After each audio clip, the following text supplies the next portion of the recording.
Hello and welcome to the second lecture.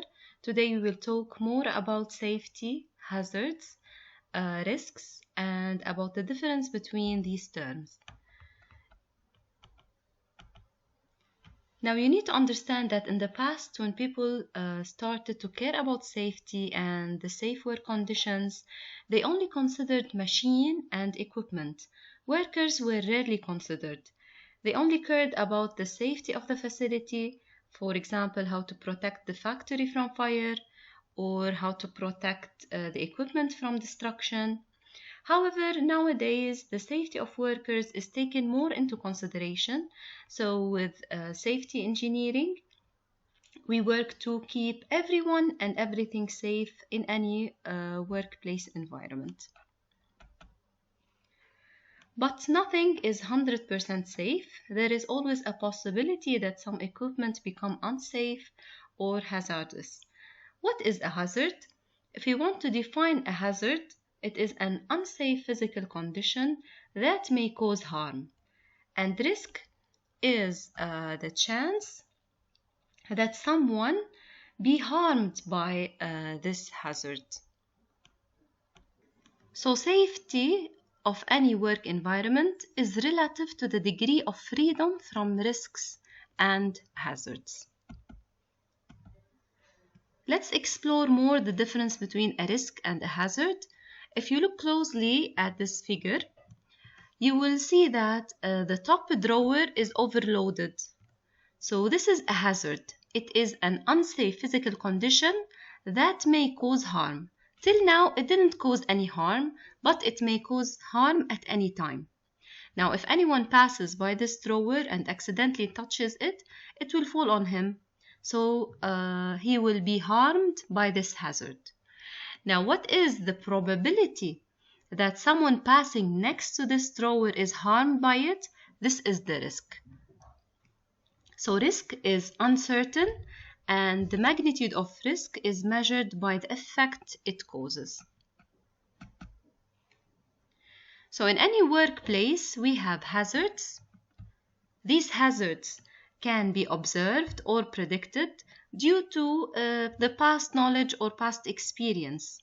So you shall realize that there is a probability to be harmed from exposure to these hazards. This is the risk. So harm may occur if the accident shall take place. Then this will cause an illness, injuries, or damage. So this is basically the chain of events that might occur with the presence of hazards in a work environment.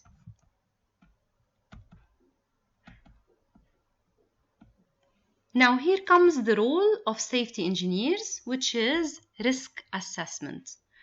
Risk assessment is a systematic approach to identify hazards, then evaluate risk, and then try to manage this risk or mitigate it. Mitigate a risk means that we want to moderate it or try to diminish this risk and its effect. So we will try to manage the risk or mitigate it for every work process or activity. So the risk assessment process determines how safe something is, and it determines the different alternatives or course of action to lower the risk in a system, taking into consideration the costs involved and choosing the most cost-effective alternative. Let's say, for example, if the facility has a slippery floor, we have several alternatives to deal with this hazard. We might place a caution sign, or get anti-slippery boots for all of the workers, or treat the floor to become non-slippery. So each alternative has a cost and effectiveness. Now, a good risk assessment will help us weigh the alternatives and decide which is the best action.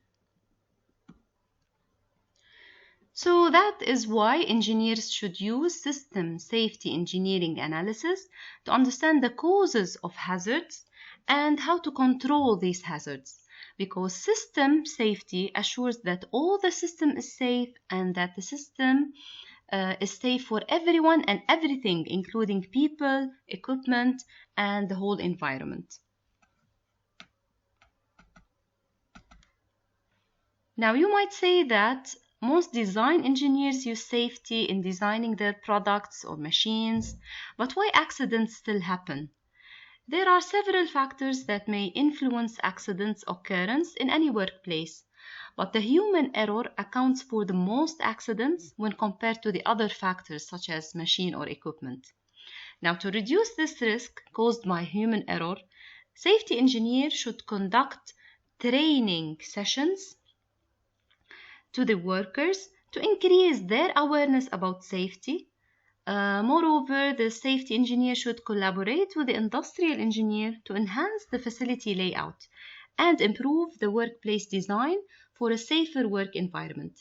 Because sometimes the layout of the facility can be a source of hazard. Let's say, for example, there is no safe aisle if workers want to walk between machines, or that machines are laid so close to one another, the worker can't walk safely. So if we improve the layout, the facility will become more safe to work at.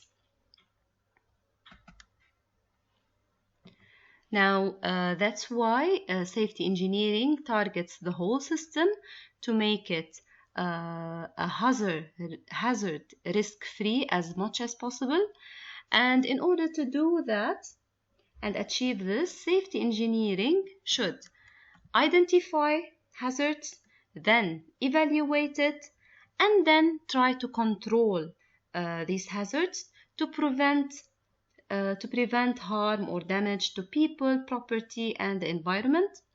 And of course, in order to do that, one should have knowledge in applied engineering field, science. You cannot be, for example, a software engineer and work as a safety engineer in a chemical plant. You should have the basic knowledge in the field, and you should have an idea about the laws and regulations, and you have to be involved with top management, because you need to report any problem and get management approval if you need to make some changes, if some decisions need to be taken regarding safety. So all these things has to be taken into consideration. And of course, this cannot be achieved at all without the support of top management and the cooperation of trained and aware workers.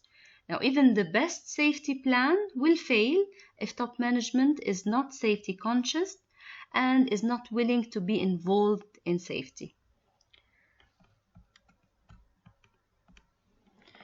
And that's why the safety engineer must report directly to top management, not middle management staff, because his aim is to reduce annual number of accidents and the number of workers' compensation claims due to the accidents that might take place. So the safety engineer focuses on the following jobs: inspection and accident prevention, human factors, the interface between the workplace and the environment, design and layout of the equipment, management and supervision of safety training. In addition to being a consultant to both supervisors and to management. So in general, these are the duties of the safety engineer. Next, we will discuss in details all the steps that need to be undertaken to get a full analysis of safety in any workplace. Thank you.